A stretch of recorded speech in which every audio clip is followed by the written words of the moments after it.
ఏడవ తరగతి తెలుగు ప్రథమ భాష విద్యార్థులకు స్వాగతం, పునఃస్వాగతం.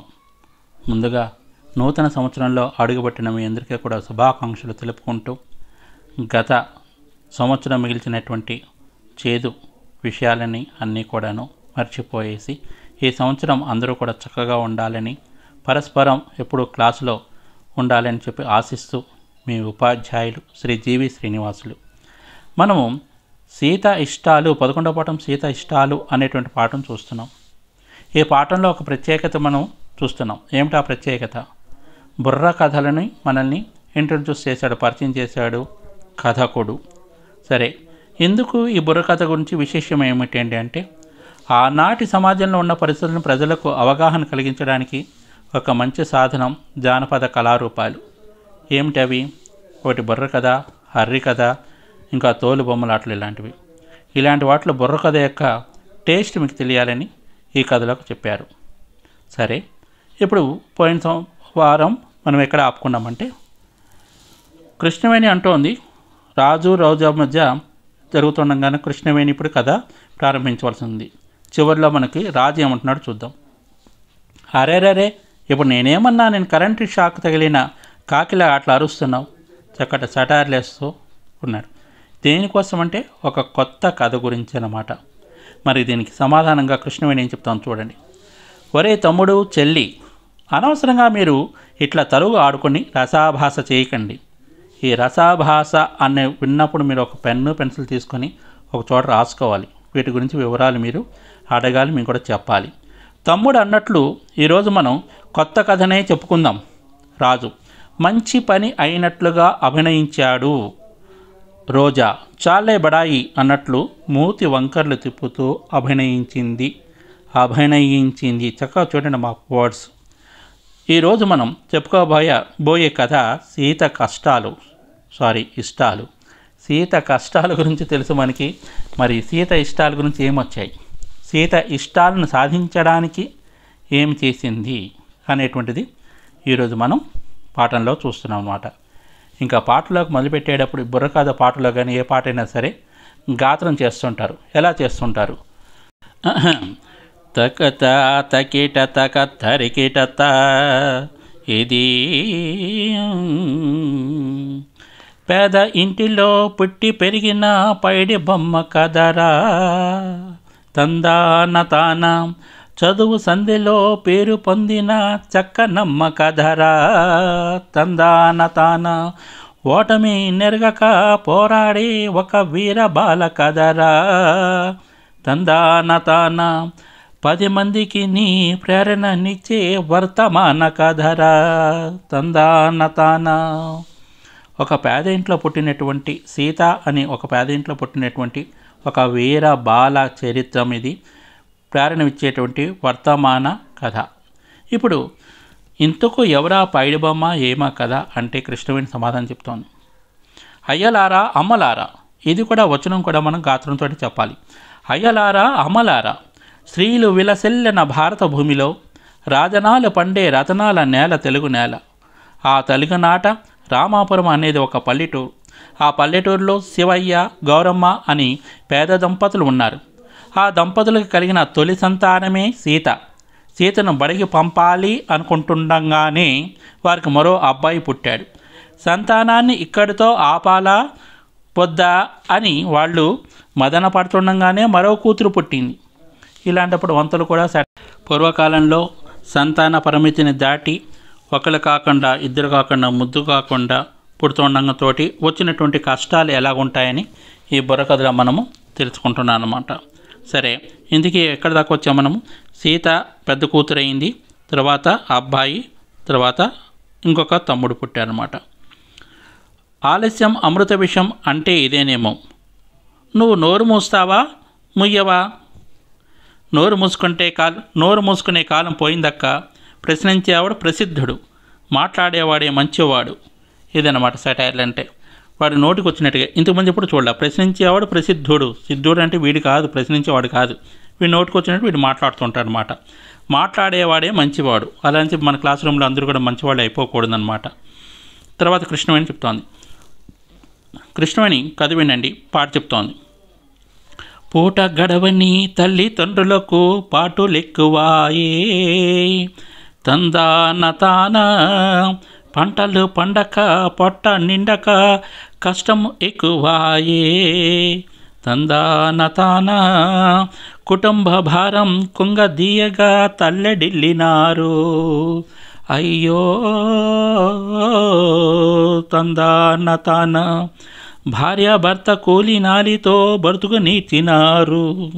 తందాన తాన తరికేట ఝుమ్ తరిత. సరే, ఇప్పుడు ఎలాంటి పరిస్థితుల్లో ఉన్నారు? తల్లిదండ్రులకు పూట గడవకుండా కూలి నాలికి వెళ్తున్నారు. అలాంటి పరిస్థితుల్లో సీత బడికి వెళ్ళలేక తమ్ముణ్ణి చెల్లెల్ని ఆడించడానికి ఆమె అంకితమైపోయింది. పిల్లలు బడిలోకి, పెద్దలు పనిలోకి అనే సంగతి వాళ్ళకు తెలపలేదాక 16 ఏళ్లలోపు పిల్లలను పనిలో పెట్టకూడదు అన్న చట్టాన్ని గురించి వాళ్లకు ఎందుకు పట్టించుకోలేదు కృష్ణవేణి? చట్టాలు అమలు చేయడం ఒక్కరి బాధ్యతతో అనుకున్నంతకాలం ఏ పరిస్థితిలో మార్పు రాదురా తమ్ముడు. రోజా: ఇందుకు ఆ చిన్నారి సీతమ్మ ఏమి పనులు చేసిందక్క? ఇంటికి పరిమితమైపోయినటువంటి సీత ఒకటి తన తమ్ముడిని, ఆ తర్వాత మరొక చెల్లెల్ని ఆడించుకుంటూ కొన్ని పనులు కూడా చేయడం మొదలుపెట్టిందనమాట. ఎలాంటి పనులు చేసి తల్లిదండ్రులకు, ఆ రోజుల్లో పేద తల్లిదండ్రులకు ఏ రకంగా సహాయపడుతుందో ఇంకా మరి ముందుకి మనకు తెలుస్తోందన్నమాట ఈ పాటలో. ఇప్పుడు కృష్ణవేణి మళ్ళా పాట అందుకుంటోంది. ఇంటి పనులన్నీ చేసేరా సై, ఇంటి పనులన్నీ చేసేరా సై, వంట పని కొంత నేర్చెరా సై, బీడీలెన్నో చుట్టెరా సై, పత్తి చేలకే పోయిరా సై, కొవ్వెత్తిలా బతుకురాయే సై. వినరా సోదరా చదువుల తల్లి దీనగాదనిప్పుడు, నిరుపేదగాద ఎప్పుడు. తందాన తాన తరికడ ఝుమ్ తరిత. ఇంటి పనులన్నీ కూడా చేస్తోంది, బీడీలు చుడుతోంది, పత్తి చేలికి వెళ్తోంది, కొవ్వెత్తిలా కాలిపోతోంది. తర్వాత ఏం జరిగింది? ఇంకేం జరుగుతుంది? 4 రాళ్ళు సంపాదించిన తర్వాత ఆ రాళ్లతోనే ఆ పిల్లల్ని ఎత్తిన నీళ్లు పోసి పెళ్లి చేసి ఉంటారు కృష్ణవేణి. నిజంగా అదే జరిగితే మన కథకు అర్థం లేదురా తమ్ముడు. ఆ ఊరికి శ్రావణి అనే కొత్త టీచర్ వచ్చింది. రోజా, నీ పిచ్చి కానీ, టీచర్లు చదువు చెప్తారు కానీ ఇవన్నీ పట్టించుకుంటారా? ఒకవేళ పట్టించుకొని చెప్పినా వినేవాళ్ళు ఉంటారా? విన్నా మార్పు సాధ్యమవుతుందా? సరే, ఈ ప్రస్తుత పరిస్థితుల్లోనూ మనం ఎలాగున్నాము? టీచర్లు వస్తున్నారు, వెళ్తున్నారు, పట్టించుకుంటారా అంటే గ్యారంటీగా సాధ్యమవుతుంది. డిఏవిలో ఉండేటువంటి మంచి టీచర్ లాంటి వాళ్ళే ఆ గ్రామానికి కూడా ఒక మంచి టీచర్ వచ్చింది. పేరేం చెప్తున్నారు? శ్రావణి అనేటువంటి ఒక కొత్త టీచర్ వచ్చింది. ఆ టీచర్ ఏం చేసిందో ముందుగా మనము తర్వాత కథలో తెలుసుకుంటున్నాము. శ్రావణి టీచర్ గురించి ఇప్పుడు వాళ్ళు ఏం చెప్పుకుంటున్నారో మనం ముందుగా చూద్దాం. ప్రస్తుతం రాజు ఏం చెప్తున్నాడు? తప్పకుండా సాధ్యం అవుతుంది. మా బడిలో టీచర్లు రోజు పాఠాలతో పాటు మంచి మంచి కథలు, సూక్తులు చెప్తారు, ఆటలు ఆడిస్తారు, పాటలు పాడిస్తారు. బడి పిల్లల్ని తమ సొంత బిడ్డల్లా పట్టించుకుంటారు కృష్ణవేణి. అవును తమ్ముడు, శ్రావణి కూడా అలాంటి టీచరే. ఆమె మా ఊరికి రాగానే ముందుగా చేసిన పని బడి ఈడున్న పిల్లల్ని ఎవరెవరి బడికి రావటం లేదో తెలుసుకోవడం. అట్లా తెలుసుకొని ఒక్కొక్కరి ఇంటికి వెళుతూ సేవ ఇంటికి కూడా వెళ్ళింది. సో శ్రావణి అనేటువంటి టీచరు వచ్చి బడికి రాగానే మంచి టీచర్ అని చెప్పుకోవడం జరిగింది. ఆ టీచరు ఒక్కొక్కరి ఇంటికి బడిగీడు ఉన్నటువంటి పిల్లలు బడికి రాకపోవడానికి కారణాలు తెలుసుకొని వాళ్ళ తల్లిదండ్రులతో మాట్లాడటానికి ఒక్కొక్కరి ఇంటికి కూడా శ్రావణి టీచరు బయలుదేరారు. అంటే సంస్కారం ఒకటి తయారైందనమాట రాజు. అయితే అది గమనించిన గౌరమ్మ సీతను ఇంట్లో దాచేసి మా ఇంట్లో అటువంటి వారు ఎవరూ లేరని చెప్పేసిందా? రోజా: నువ్వు అతిగా ఊహించక, అక్క చెప్పేది నువ్వు కృష్ణవేణి. రాజు: నువ్వు ఊహించింది నిజమే. గౌరమ్మ సీతను దాచింది. రాజు: అయ్యో, అప్పుడేమైంది? కృష్ణవేణి: శ్రావణి టీచర్ వచ్చిన పని చెప్పకుండా శివయ్య దంపతులకు కొన్ని మంచి మాటలు చెప్పింది. ఏమని? ఇప్పుడు శ్రావణి టీచరు చక్కగా తెలివిగా ప్రవర్తిస్తోంది. ముందు వెళ్ళి, నేను మీ అమ్మాయి గురించి వచ్చాను, బయటకు లాక్కురండి, నేను బడికి తీసుకెళ్తాను అని చెప్పుంటే వాళ్ళు వినకపోయి ఉండేవారేమో. మరి ఏం చేశారు? ముందు దాచేసినటువంటి సీతను లోపల దాచేశారు కదా. వాళ్ళకి కొన్ని మంచి మాటలు చెప్పింది ఈ శ్రావణి టీచర్. ఉపాధ్యాయులు ఇప్పుడు కూడా మంచి మాటలు చెప్తుంటారు కదా. సరే, మరి పాటలోకి వెళ్దాం. ఓ భారతీయుడా బాలభానుడా వినవయ్యా వీణుల విందుగా, తెలుసుకోవయ్యా చరితము ముందు, ఎన్నో జన్మముల పుణ్యఫలంబు మానవ జన్మంబు, ఇది మానవ జన్మంబు, అందులోనూ ఆడపిల్లగా పుట్టుట శ్రేష్టంబు, అవును పుట్టుట శ్రేష్టంబు, సహనము స్నేహము ప్రేమ భావము ఆమె గొప్పతనము, అది ఆమె గొప్పతనము. ఆ గొప్పను కలిగిన ఆడపిల్లను చక్కగా పెంచాలి, బహు చక్కగా పెంచాలి. ఇప్పుడే ఇల్లు ఊరు దేశం అభ్యున్నతిని పొందుతుంది, అవును అభ్యున్నతిని పొందుతుంది. అట్టి బాలికల నడిచిపెట్టుట అన్యాయం బగును, అంతే అన్యాయం బగును. భారతీయుడా వినరా వీణుల విందుగా.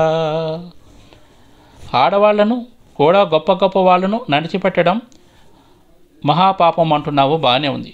కానీ అటువంటి నలుగురు గొప్పవాళ్ళ పేర్లు చెప్పక్క కృష్ణమణి. సరే వినండి మరి. ఆ శ్రావణి టీచర్ కూడా కొందరి ఆదర్శ మహిళల గురించి ఇలా చెప్పింది. రోజా ఎలా? శ్రావణి టీచరు వారి ఇంటికి వెళ్ళి మంచి మాటలు చెప్తూ, మహిళలను తక్కువ అంచనా వేయకూడదు మనము, అందులోనూ చాలా చక్కటి పెద్ద వాళ్ళందరూ ఉన్నారు, మహిళల్లో గొప్పవారు ఆర్తీరు ఉన్నారు, అలాంటి వాళ్ళని మనం ముందు తీసుకురావాలి, సమాజంలో వాళ్ళ యొక్క విలువలను మనం గుర్తించాలని చెప్పడం జరుగుతోంది శ్రావణి టీచరు. ఎవరికండి? సీతయ్య దంపతులిద్దరికి చెప్తాను అన్నమాట. నలుగురు పేర్లను చెప్తాను. రుద్రమదేవి చూడరా సై, శత్రువులను చెండాడిరా సై, సరోజీ నాయుడురా సై, స్వరాజ్య సమరం చేసిరా, సంగం లక్ష్మీభాయిరా సై, బాలలను బాగు చేసిరా సై. ఇంతేనా? ఇంకా చాలామంది ఉన్నారు. దుర్గాభాయ్ దేశముఖురా సై, మహిళల మార్గము దిద్దిరా సై, కల్పన చావలా చూడరా సై, అంతరిక్షను ఎగిరిరా సై. అన్ని రంగంలోనూ నా మహిళలు ఆదర్శంగా నిలిచారు. భళ వంటి తమ్ముడా సై, మీలు బలనో ఈ తందానా తాన తందనానా. మహిళలు ఎలాంటి వాళ్ళు ఉన్నారు? ఇందిరాగాంధీ. ఈనాటి సమాజంలో కూడా మనకి చక్కటి మహిళలు మనకు ఆదర్శంగా నిలుస్తున్నారు కదా. అలాంటి వాళ్ళ పాత వాళ్ళ సరోజిని వాళ్ళందరినీ కూడా చూసాము. అక్క తర్వాత ఏం జరుగుతుందో నేను చెబుతాను. మాటలన్నీ లోపల నుంచి వింటున్న సీత బయటకు వచ్చి తాను చదువుకుంటానని చెప్పింది కృష్ణవేణి. అవును చెల్లి, అంతేకాదు టీచర్ మాటలతో ప్రభావితులైన సీతయ్య దంపతులు బిడ్డను చదివించడమే మంచిదన్న సంగతి అర్థం చేసుకున్నారు. సీతను టీచర్ వెంట పంపించారు. అంతేలేండి, అందరూ మా చిన్నక్కలాగా ఉంటారా ఏంటి? నువ్వు రాణి కంటే గొప్పదానివక్క అంటున్నాడు రాజు. నువ్వు రాణి కన్నా గొప్పదానివక్క అంటున్నాడు. ఈ యొక్క దీంట్లో ఆదర్శ మహిళల గురించి చెప్పుకోవటం జరిగింది. ఆడపిల్లలకు చదువు గురించి ఎంత ఇంపార్టెంటో మనం, ఎంత ప్రాముఖ్యమో మనం, ఎంత అవసరమో మనం ఈ యొక్క పాఠంలో తెలుసుకోవడం జరిగింది కదా. ఈనాటి మరి ఇంటి పనిని చూడండి. ఈనాటి ఇంటి పనిని మీకు అర్థం చేసుకున్నటువంటి వాడిగా చెప్తున్నాను. ఈనాటి సమాజంలో ఉన్నటువంటి కొంతమంది గొప్ప మహిళలను, అంటే ఇందిరాగాంధీ తర్వాత మీరు పుట్టిన తర్వాత కానీ, లేకపోతే మీకు కొంచెం ముందు చరిత్రతో కానీ అలాంటి మహిళలను 5 చెప్పండి. ఉదాహరణకి ఇందిరాగాంధీ. ఎవరా ఇందిరాగాంధీ? నెహ్రూ గారి అమ్మాయి, దేశ ప్రధాని అయ్యింది కదా. అలాగే ఒక మంచి స్పోర్ట్స్ పర్సన్ గురించో, మహిళల గురించో, ఎవరి గురించో మీరు చూసి వాళ్ళు ఏం చేశారు, 5 గురించి 5 వాక్యాల్లో చక్కగా రాసి పంపించండి. ఈ తరగతి ఇంతటితో సమాప్తం. వచ్చే తరగతులు, వీడియో తరగతిలో ఈ పాఠం అయిపోతుంది. కొంచెం మెల్లగా జరుగుతోంది. అంతవరకు శుభం భూయాత్.